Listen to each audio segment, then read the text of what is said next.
Hello students, today we will be learning about Chapter 4, The Triumph of Industry, and we will be covering the years 1850 to 1900. First of all, after the Civil War, American society was transformed in many ways. One of these ways was that we became more industrialized. The Industrial Revolution grew out of the English Revolution, and the Civil War essentially expedited that. It caused the number and size of factories to greatly increase throughout the United States, but more specifically in the North. The Civil War caused companies to make products more quickly and more efficiently. The old saying, necessity is the mother of invention, really applies here. The Civil War caused us to create things and to figure out processes to get things done that we never had before. A couple examples are we figured out ways to ship food further. This needed to be done, obviously, to get food to soldiers in the battlefield. And the construction of railroads expanded throughout the United States, especially the North. We needed to get troops, supplies, weapons, food, etc. to places far distances away in short amounts of time. So U.S. industrialization was really fueled by four things. The Civil War really being the catalyst that kick-started industrialization as we know it today. But without these four things fueling that, it would not be possible. Industrialization would not be possible to the extent that we have it today. And those four things are natural resources, workforce, capitalism, and government policies. Starting with natural resources, we've been blessed with an abundant amount of natural resources in this country. A few of those are coal mines, forests, and riverways. An interesting note here is that in 1859, Edwin Drake drilled the first oil well in Titusville, Pennsylvania. This would be the beginning of another world-changing occurrence, and that's the proliferation of the oil industry. That brings us to workforce. We had during that time and have during this time today the most productive workforce in the world. After the Civil War, many immigrants from Europe and Asia came to the U.S. to find work. The fact that we needed to rebuild the South, the concept of Reconstruction that we studied in Chapter 3, was something that drew laborers from all across the globe to the United States. These workers were welcomed by the corporations, the entrepreneurs, the factory owners, because they worked for extremely low wages. The reason for this being that even in the 1860s and 1870s, we still had the highest standard of living in the world at this time. So the immigrants were willing to work for a much lower wage than the Americans were. So this was definitely welcomed by the factory owners.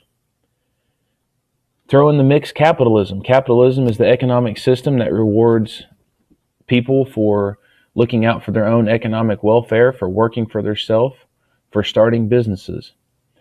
Capitalism gives rise to entrepreneurs. Entrepreneurs are people who invest money in a product or business in order to make a profit. Those that start businesses and work for themselves. We also had an author during this time named Horatio Alger. Horatio Alger wrote popular rags to riches stories. These were stories about people that started life out in squalor, in extreme poverty, and worked their way up in our capitalist system to become wealthy individuals. This was extremely appealing to those that lived in poverty and hoped to one day be the next Rockefeller, to be the next Carnegie in the United States. They could read these books and it would give them hope that they too could one day live the life of the characters in the rags to riches stories. Our government also had policies during this time that helped industrialization along. One example of that is giving land to the railroads so they could quickly link the East and West. It was in the government's best interest to link the eastern seaboard with the western seaboard, the Atlantic Ocean with the Pacific Ocean. If these two places were linked, and if new towns sprung up and new businesses sprung up, the economic health of the nation would be better, we would be wealthier, our population would be happier, and our government would be successful. The government officials wanted these things to happen because they wanted to stay in office, and they too also were they were looking out for the well-being of our nation. They wanted us to be economically successful and powerful. They also passed protective tariffs, which are heavy taxes on imported goods. What this did was gave the population of the United States an incentive to buy American-made products, because American-made products would then be cheaper because there would be no tariff placed on them. That extra price would not be there.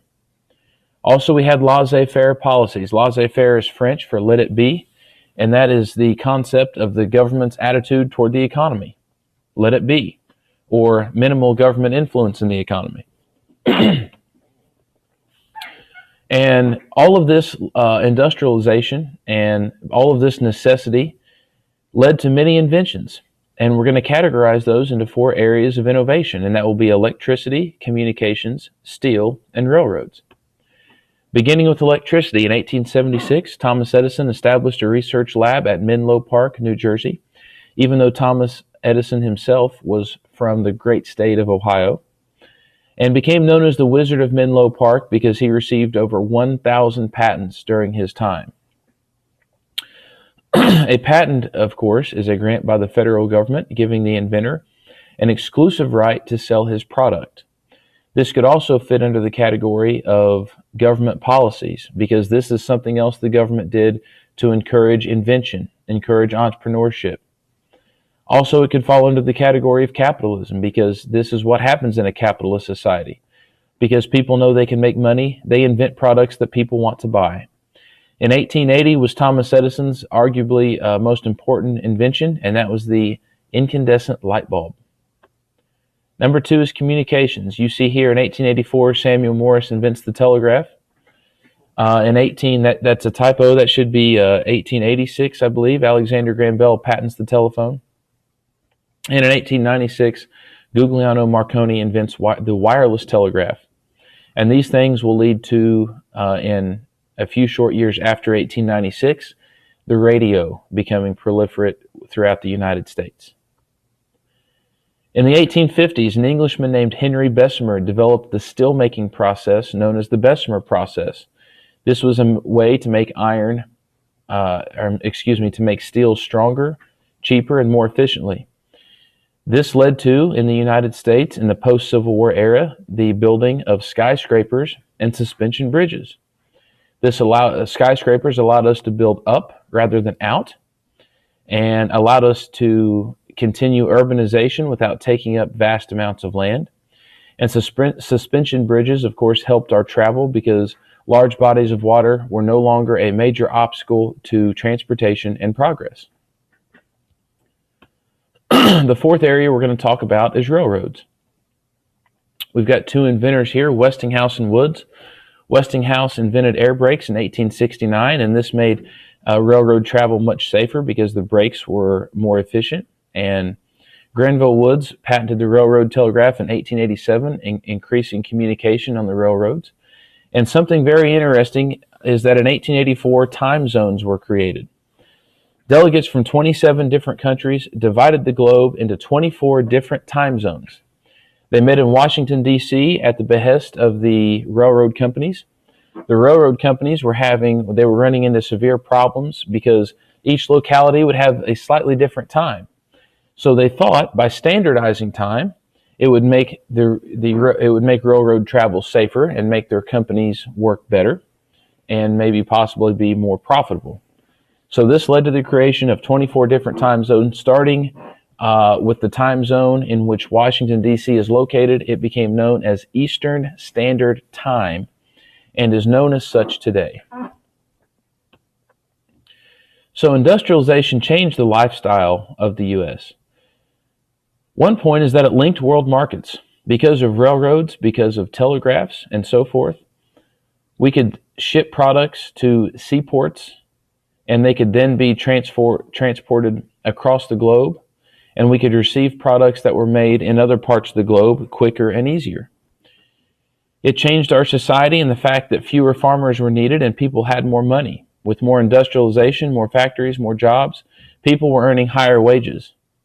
It also began to change our environment because industrial waste and mining started to harm our environment, and progressives started to look at this and decide that a lot of our natural resources were being depleted and needed to be conserved. So this led to the creation of the first federal park, and that was Yellowstone National Park in 1872. Now, before industrialization, business